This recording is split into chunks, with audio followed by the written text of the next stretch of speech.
Hello everyone, welcome in study G K platform में। CUT BEd entrance exam 2023 की बात करें तो PGQP01 का सिलेबस आज हम लोग डिस्कस करेंगे इस वीडियो में।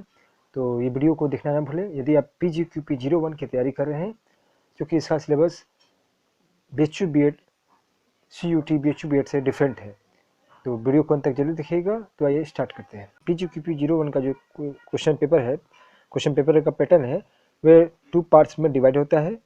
और ये डिवाइड यहाँ पे लिखना चाहिए, मिस्टेक हो गया है। तो इसमें सेक्शन ए और सेक्शन बी 2 पार्ट होते हैं और आपके लिए इस बीड में 100 क्वेश्चन पूछे जाते हैं और एवरी क्वेश्चन मार्क्स +4 होता है। एक क्वेश्चन का सही उत्तर देने पर आपको 4 मार्क्स मिलते हैं और नेगेटिव मार्किंग क्या है -1 का। तो इस बात को ध्यान रखिएगा। एग्जाम मोड जो होता है कंप्यूटर बेस्ड होता है, ये ध्यान रखिएगा।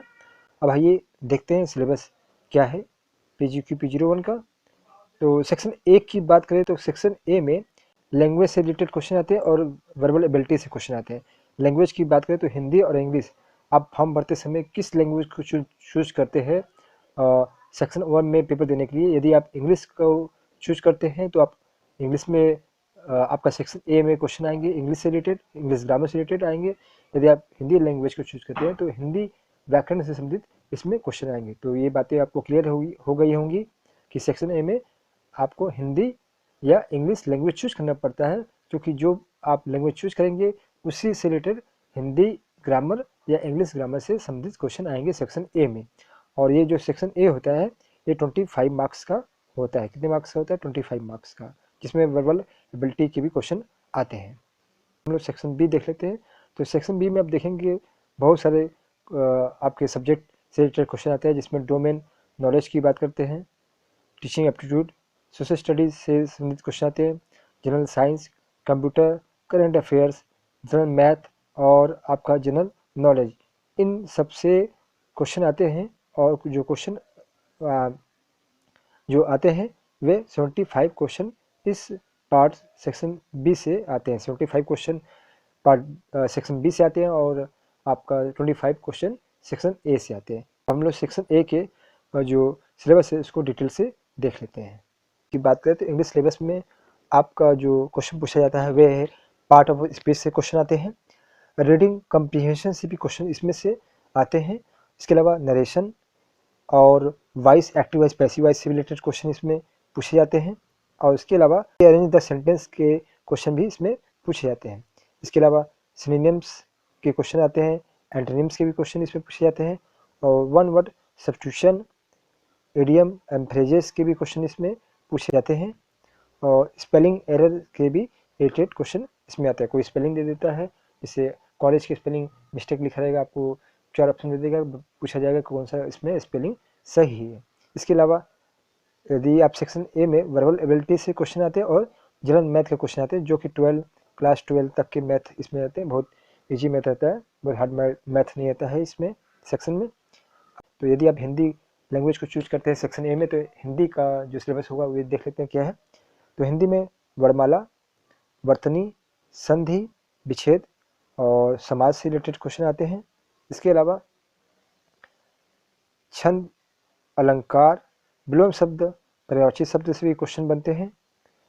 और इसके अतिरिक्त पुस्तक और उसके लेखक, प्रमुख पत्र पत्रिकाएं जो होती हैं हिंदी से, उससे संबंधित क्वेश्चन आते हैं और वे पत्र पत्रिकाएं कहाँ से प्रकाशित होती हैं इससे रिलेटेड क्वेश्चन आते हैं। इसके अलावा हिंदी साहित्य में जो पुरस्कार दिए जाते हैं, जैसे साहित्य अकादमी पुरस्कार, व्यास सम्मान, ज्ञानपीठ पुरस्कार, इससे रिलेटेड क्वेश्चन इस सेक्शन में आते हैं। इसके अलावा तद्भव, तत्सम तद्भव, मुहावरे, लोककृतियाँ, कहावतें और पाठ बोधन जो कि गद्यांश होता है उससे क्वेश्चन आते हैं। इसके अलावा छंद और अलंकार से भी संबंधित क्वेश्चन आते हैं। इसके अलावा यदि आप हिंदी लैंग्वेज लेते हैं तो उसमें भी वर्बल एबिलिटी और जनरल मैथ के क्वेश्चन आते हैं। तो आप अभी तक आपको सेक्शन ए की जो क्वेश्चन का स्वरूप है आप समझ में आ गया होगा। अब हम बात करते हैं सेक्शन बी की। तो बी में 75 क्वेश्चन आते हैं और इसमें टीचिंग एप्टीट्यूड से क्वेश्चन आते हैं। इसके अलावा इतिहास की बात करें तो इतिहास में आपको जो पढ़ना पड़ेगा सिंधु सभ्यता, वैदिक काल, संप्रदाय जैसे जैन धर्म, बौद्ध धर्म से इम्पोर्टेंट क्वेश्चन आते हैं। इसके अलावा मौर्य साम्राज्य, गुप्त साम्राज्य, सल्तनत काल, मुगल काल और आधुनिक भारत, जिसमें गवर्नर जनरल के काल भी आते हैं क्वेश्चन, राष्ट्रीय आंदोलन, और जो पुस्तकें हैं वे प्राचीन काल की हो, मध्यकालीन, आधुनिक काल की, इनसे संबंधित भी क्वेश्चन आते हैं पुस्तकों से रिलेटेड। तो ये इतिहास का सिलेबस हो गया। अब हम लोग देख लेते हैं भूगोल, ज्योग्राफी का सिलेबस।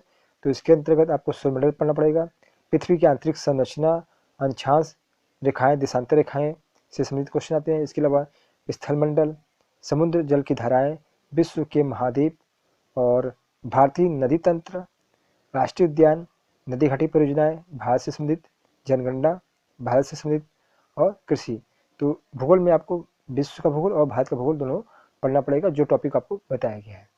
अब हम देखते हैं भारतीय राज्य व्यवस्था, इंडियन पॉलिटिक्स से संबंधित जो क्वेश्चन आएंगे वे आएंगे अनुसूची से संबंधित, मौलिक कर्तव्य से संबंधित, मौलिक अधिकार, इसके अलावा राष्ट्रपति की जो शक्तियाँ होती है उससे संबंधित क्वेश्चन आएंगे, राज्यसभा और लोकसभा में जो सदस्यों की संख्या होती है उससे संबंधित क्वेश्चन आते हैं।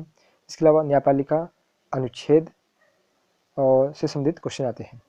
अब बात करें इकोनॉमिक्स की, जिसमें अर्थव्यवस्था से संबंधित क्वेश्चन आएंगे, जो भारतीय अर्थव्यवस्था से संबंधित क्वेश्चन आएंगे, जिसमें भारतीय अर्थव्यवस्था का स्वरूप, पंचवर्षीय योजनाएं कब कब लागू हुई, कौन सी पहली पंचवर्षीय योजना कब लागू हुई, उसके जो मॉडल किसने दिया, इससे संबंधित क्वेश्चन आता है। इसके अलावा सरकारी योजनाएं जो भारत सरकार की लागू की गई हैं उससे संबंधित क्वेश्चन आएंगे, मुद्रा बैंकिंग जिसके अंदर IMF, वर्ल्ड बैंक से संबंधित भी क्वेश्चन आएंगे। और बात करें सामान्य ज्ञान, तो सामान्य ज्ञान जनरल नॉलेज में जो क्वेश्चन रहेंगे वे आपकी पुस्तकें, राष्ट्रीय अंतर्राष्ट्रीय स्तर की पुस्तकें, वे संस्थाओं के मुख्यालय, मोस्ट टॉपिक इंपॉर्टेंट है। इसके अलावा लोक कला और शैली, वाद्य यंत्र और उनके वादक से संबंधित क्वेश्चन आएंगे। इसके अलावा खेल कूद, स्पोर्ट की बात करें तो राष्ट्रीय खेल कौन कौन से हैं, किस देश का राष्ट्रीय खेल क्या है, जैसे भारत का राष्ट्रीय खेल क्या है, चीन का राष्ट्रीय खेल क्या है, अमेरिका का राष्ट्रीय खेल क्या है। इसके अलावा कप और ट्रॉफियाँ, जैसे संतोष ट्रॉफी किससे संबंधित है, इसी से संबंधित क्वेश्चन आते हैं। इसके अलावा सिनेमा में जो पुरस्कार हैं और सिनेमा के भारतीय सिनेमा के पिता किसे कहा जाता है, इससे संबंधित क्वेश्चन आते हैं। विश्व में प्रथम भी क्वेश्चन आते हैं, विश्व में प्रथम या भारत में प्रथम से संबंधित भी क्वेश्चन आते हैं। मानव शरीर विज्ञान की बात करें तो मानव शरीर, मानव रोग, पर्यावरण से संबंधित क्वेश्चन आएंगे। इसके अलावा कंप्यूटर से भी क्वेश्चन आते हैं, कंप्यूटर से बेसिक क्वेश्चन आते हैं, जैसे ईमेल का फुल फॉर्म क्या है, आउटपुट और इनपुट डिवाइस क्या है, इंटरनेट क्या है, इसी से रिलेटेड क्वेश्चन आते हैं। अब हम बात करें करंट अफेयर्स की, तो करंट अफेयर्स में पुरस्कार, अंतर्राष्ट्रीय राष्ट्रीय दोनों तरह के पुरस्कार, नियुक्तियाँ जो राष्ट्रीय स्तर पे अंतर्राष्ट्रीय स्तर पर हुई हैं उससे संबंधित क्वेश्चन आएंगे। खेल में जैसे पुरस्कार अभी जो लेटेस्ट हुआ आपका ओलंपिक खेल हुआ है, नेशनल खेल हुआ है, इससे संबंधित क्वेश्चन आएंगे। और पुस्तकें जो राष्ट्रीय और अंतर्राष्ट्रीय लेवल की जो महत्वपूर्ण पुस्तकें हैं उससे संबंधित क्वेश्चन आएंगे। इसके अलावा जो सूचकांक है, जैसे भारत का सूचकांक, निधनता में भारत का सूचकांक क्या है वर्तमान में, और बहुत सारे क्वेश्चन जो सूचकांक से रिलेटेड होते हैं वे भी आते हैं। इसके अलावा राष्ट्रीय और अंतर्राष्ट्रीय घटनाएं जितनी भी हैं, अच्छा इसमें करंट की अफेयर्स की बात करें तो करंट अफेयर्स की बात करें तो 6 मंथ का आपको करंट अफेयर्स पढ़ना पड़ेगा आपके एग्जाम से पहले। जैसे आपका एग्जाम मान लीजिए प्रोजेक्ट मई में होता है तो मई से 6 महीने का पहले का आपको करंट अफेयर्स पढ़ना पड़ेगा, तो ये ध्यान रखिएगा।